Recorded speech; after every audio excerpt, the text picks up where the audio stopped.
Sometimes, when we look back at the lives of geniuses who've changed the world or left their mark on history, we're overwhelmed by a strange sense of helplessness.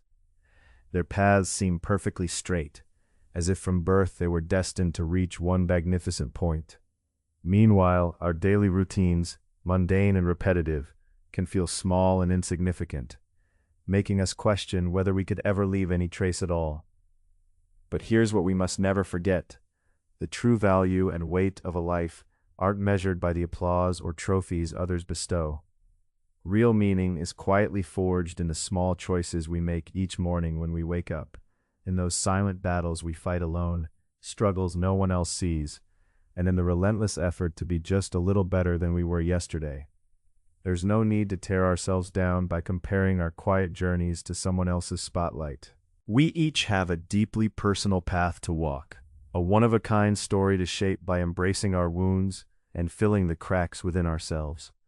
Carl Jung, a Swiss psychiatrist who explored the depths of the human psyche, compared the mind to a vast, mysterious castle. The part we think we control, the conscious mind, is just the castle's main floor, the smallest portion we see and understand. But if we follow the dark stairways downward, we enter a sprawling underground world, the unconscious. Deep within its shadowy chambers lives what Jung called the shadow self, the part of us we desperately try to hide. It's made up of desires, emotions, and traits we assume we must keep locked away because society or those around us wouldn't accept them. It's the jealousy we rarely admit, the sudden bursts of anger we fear, and those odd, secret dreams or quirks we're afraid others would judge. To navigate the world, we put on carefully crafted masks, our personas, playing roles like the reliable coworker, the loving family member, or the diligent student. We swap these masks depending on the setting, covering up who we truly are beneath. What's fascinating is that this hidden shadow doesn't stay buried forever.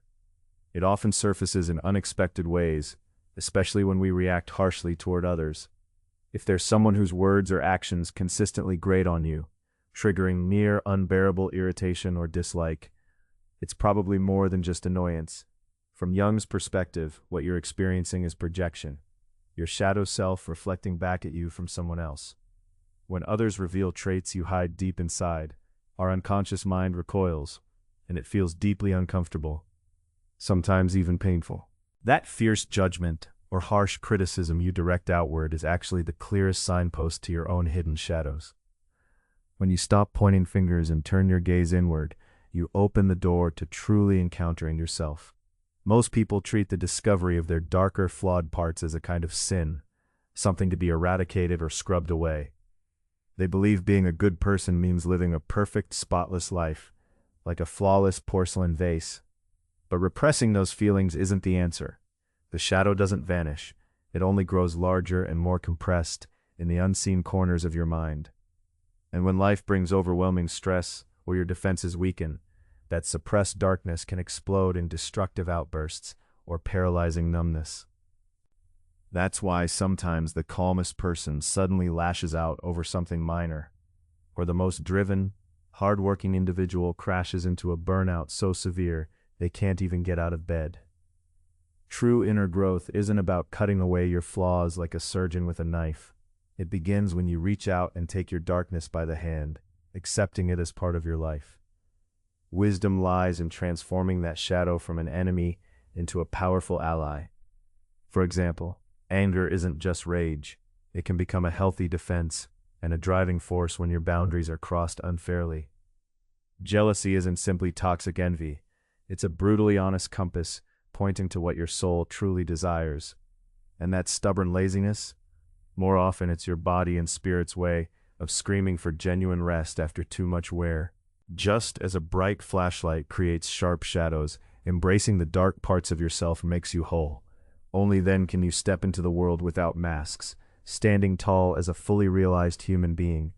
Yet even with the deepest insights and honest self-exploration, none of it means anything if it doesn't translate into your daily choices and actions. Today, countless people drift through life like passive spectators, tossed by the tides of circumstance. They wait for perfect conditions, whether it's the ideal mood, the right moment, or some sudden burst of inspiration, hoping luck will just drop onto the stage of their lives. Take, for example, the dream many of us carry to create something, maybe a story, a song, or some original work that captures our unique vision. It's common to stall, endlessly telling ourselves we'll start when inspiration hits, or once life slows down next month. But those who truly take the lead in their lives don't wait for magic. Regardless of mood or motivation, they sit down each day, hold themselves accountable, and push through the blocks and frustrations. They face the embarrassment of imperfect drafts, keep fighting for every sentence, and refuse to give up until the work is done. These creators build the miracle beneath their own hands, stroke by deliberate stroke, not by begging for inspiration to strike. The real reason many of us hesitate, hiding in the audience instead of stepping on stage, isn't laziness or weak willpower. Behind that resistance is a sharp, deep fear of failure, an intertwining loop of anxiety, telling us, what if the world rejects my efforts? That fear weighs us down like a heavy chain around the ankle. But Jung offered a powerful reminder. The very places you dread most, the fears you want to run away from, they hold the ultimate challenge your soul must face and overcome in this lifetime. That trembling instinct to flee is actually a secret signpost marking your greatest opportunity for growth and transformation. So don't try to erase your anxiety or push away your fears. Real courage isn't the absence of fear. It's feeling the trembling in every cell, the heart racing to explode, and stepping forward anyway into the unknown fog with steady resolve.